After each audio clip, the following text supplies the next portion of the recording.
Hindi dapat magpakita ng bias o pagkiling ang senator judges sa kanilang interjection o pagtatanong sa paglilitis kay Vice President Sara Duterte.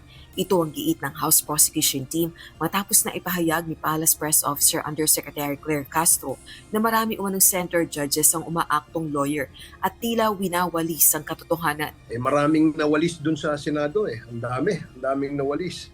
So para sa akin, no, the judges must always be impartial and that will not show any bias, no.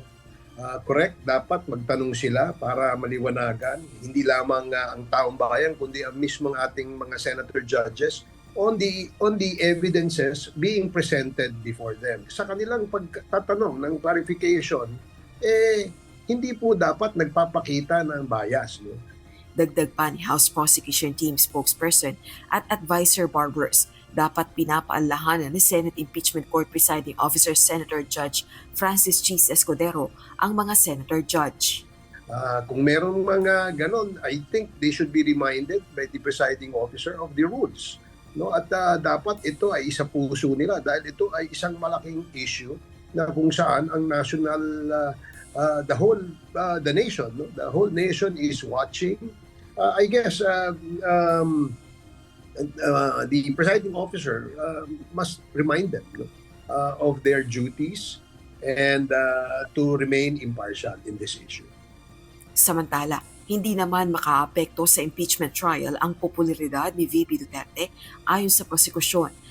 Kasunod ito ng pinakahuling tugon ng masa survey ng Okta Research kung saan nagpapakita na mas mataas ang voter preference kay VP Duterte sa isang hypothetical head-to-head match-up kumpara kay Naga City Mayor Leni Robredo. Sa panayam sa 1,200 respondents, 43% ang nagsabing iboboto si VP Duterte, samantalang 34% naman si Mayor Robredo kung eleksyon na sa panahong ginawa ang survey. Ang kasikatan, ang popularidad, hindi kailanman dapat maging lisensya ito, no, para matakasan ang accountability, no.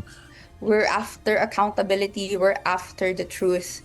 Popularity does not factor in doon sa paghanap natin ng sa dulo nito hustisya sa mamamayan, kung nalaman natin at matatakan na meron nga pong pondo ng bayan na hindi tama ang paggasta. Dagdag pa ng prosekusyon, dapat ding alamin kung anong magiging pulso ng publiko pagkatapos mailatag ang mga ebidensya laban kay VP Duterte sa impeachment trial. Rosa Licoz, UNTV News and Rescue. Diyos ang aming sandigan, serbisyo publiko ang aming pinahahalagahan.